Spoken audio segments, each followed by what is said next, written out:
Yes, so welcome to our today's class, and I want us to start on this topic of group account. So this is a very important topic. Reason being that there is always a question coming from this topic. If you go to all the past papers, I think from back from 2015 to the last sitting, you'll be able to see a question on group accounts, or basically a question on consolidated financial statements. So maybe first of all, we need to ask ourselves, what are the group accounts, or what are the consolidated financial statements? So these are the financial statements which are prepared by something called a parent company, or by a company which is known as a parent company or a holding company, by combining or basically by consolidating similar items of assets and liabilities, revenue and expenses, those of the parent and those of the subsidiaries. So from company law, I hope you can be able to remember what is a parent company or what is a holding company, and basically what is a subsidiary. A holding company, or basically a parent company, is a company which has acquired the majority of the shares, or basically more than 50% of the shares issued by another company. So the company which has acquired majority of the shares is known as the parent or the holding company, whereas now the other company is known as the subsidiary company. So like assuming in this case we have a company A, and you're told that this company has acquired more than 50% of the ordinary shares, basically which are issued by company B. So in this case, this company here is known as the parent company. In other terms, this can also be known as the holding company, whereas this company here is known as the subsidiary company. So now, this company, which is called the parent company, at the end of each year, is basically expected to prepare the group account or the consolidated financial statement. And we are saying that these group accounts are prepared by this company by combining similar items, of what? Of assets, liabilities, revenue and expenses, those of the parent company and those of who? Of the subsidiary. And in this case, it is very, very important for you to understand that these group accounts are not prepared by any other company, but purely they are prepared by the parent. So it is not the subsidiary company to prepare the group account, but the group account should be prepared by who? The parent company. So therefore, as far as this topic is concerned, we're going to look on how we prepare the group account. And also, in this case, we're going to discuss in detail some of the accounting standards, which basically governs the preparation of this particular group account. But even before we proceed to do that, to look on those specific standards, to look on how we prepare the group account. First of all, I want us to maybe look on definition of various terms. So these are some of the important terms we need to understand even before you proceed to prepare the group account. The first term here is basically called, or the first term is group. And in this case, when we talk about the group, basically this refers to the parent company and its subsidiaries. The parent company and its subsidiary company. So meaning that if, for example, we have this company and this company has one subsidiary, or maybe this company has two subsidiaries, then we refer to this as a group of companies. So the parent company and its subsidiaries are known as a group of what? Of companies. So in this case, we have said, whenever you have a group of companies, then you have said that this company here, that is the parent company or the holding company, is the one which has an obligation to prepare the group account or to prepare the consolidated financial statement. So the other term we can also define here is the parent, or basically the holding company. And we say that this is a company which controls, this is a company which controls another company, and the other company which is controlled, in this case, we refer to it as a subsidiary company. So this company, the parent company, controls another company which is known as the subsidiary. Basically, control is determined in terms of checking the percentage shareholding. So if this company here has acquired majority of the shares, more than 50%, we say that this company controls the other. Though this control is not, or basically the control does not exist, whereby a parent company has acquired majority of the shares. Generally, we say this company controls this one. Number one, if the parent company controls the composition of the board of directors. What does that mean? It means that if this company here, company A, appoint majority of the directors, in company B, so then in this case, we say that this company here controls the composition of the board of directors of company B. Number two, this company will also be deemed to be controlling this one if this company here basically do what? It controls, we can just put that there, it controls the operating and the financial decisions of the subsidiary. And actually, in this case, the parent company controls the operating and financial decisions made by the subsidiary if this company here is the one which appoints the senior managers of this company. So the parent company controls the operating and financial decision of the subsidiary by doing what? By appointing the senior managers. By appointing the senior managers in the subsidiary company. So if the senior managers of the subsidiary company are appointed by the parent company, then in such a case, we say that this company controls what? Controls a company B. So therefore, it is very, very important for you to understand here that you may be told that this company here, for example, acquired like 45% of the shares issued by company B, but company A is the one which appoints majority of the directors. It also appoints the senior managers of company B. In that case, the control exists.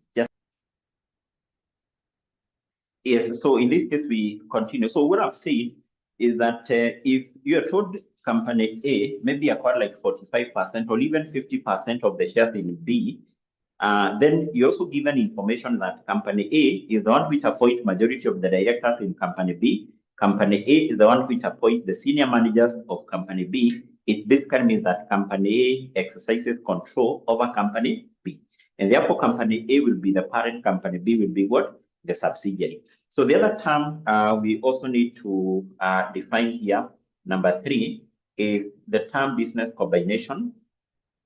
Business combination. So what do you mean by business combination? The business combination basically we say is the event, or is basically that transaction where the parent company,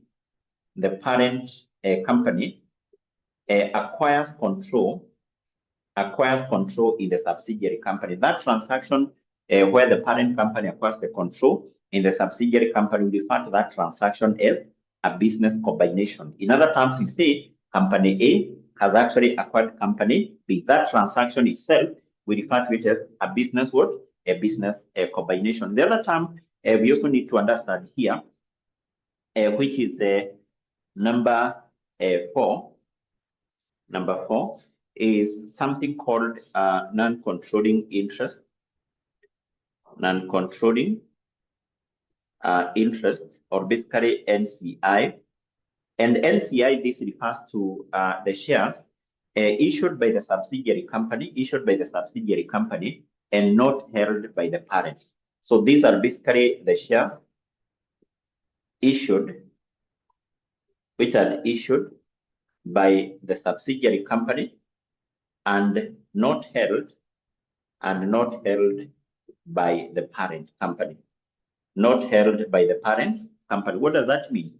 And let's assume that we are told that this company here, that is the company A, has acquired 80% of the ordinary shares issued by company B.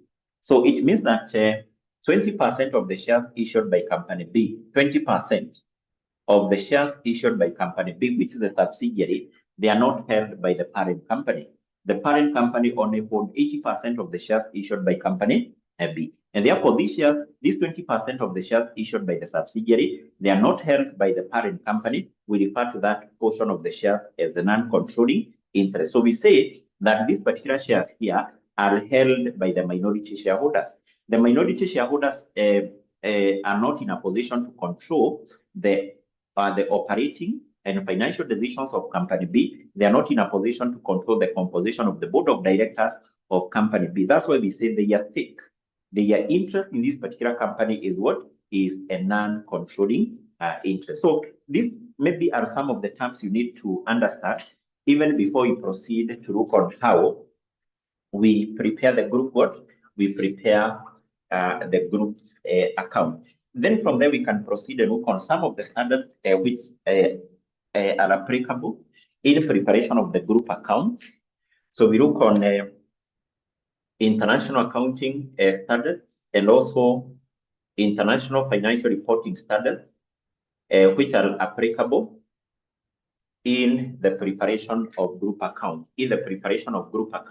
So which accounting standards are applicable in the preparation of group account? So here we have a basically number of standards which are basically applicable.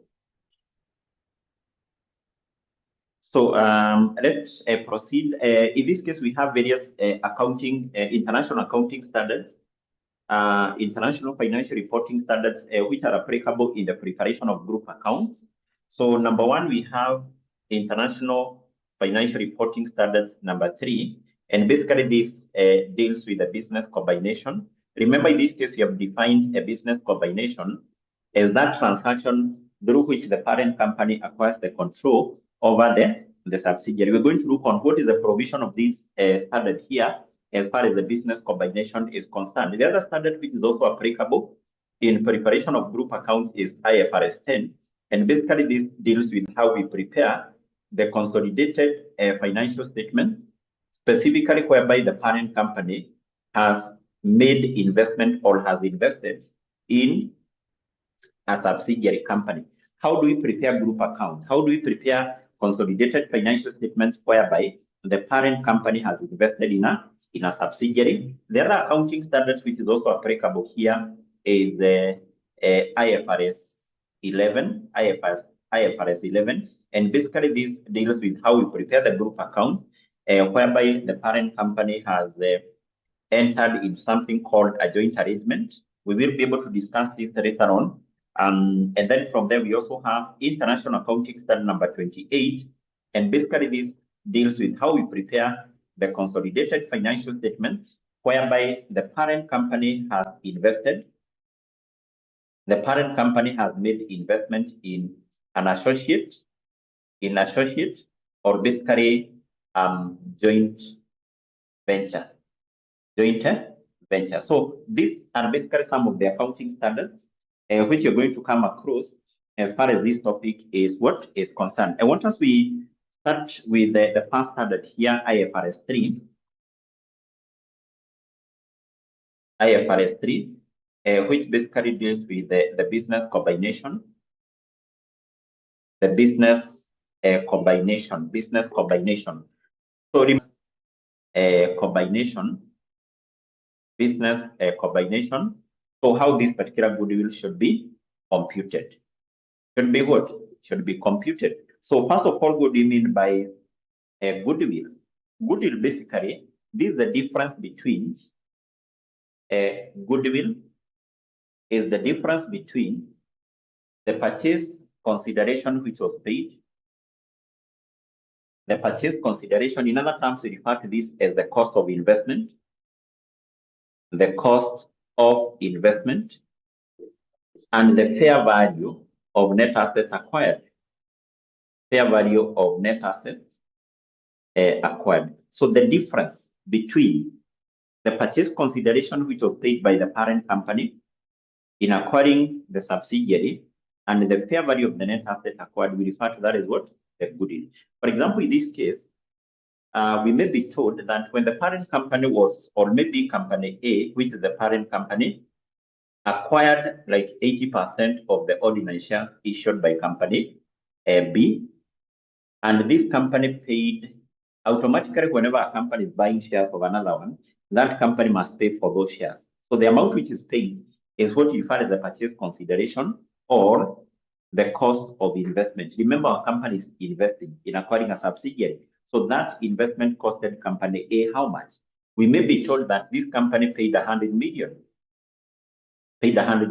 That is the purchase consideration or the cost of investment. So in this case, what we do, we compare this purchase consideration which was paid with the fair value of the net assets which were acquired. Automatically, whenever this company is being acquired, that company must revalue the assets, must determine the fair value or the current market value of each asset.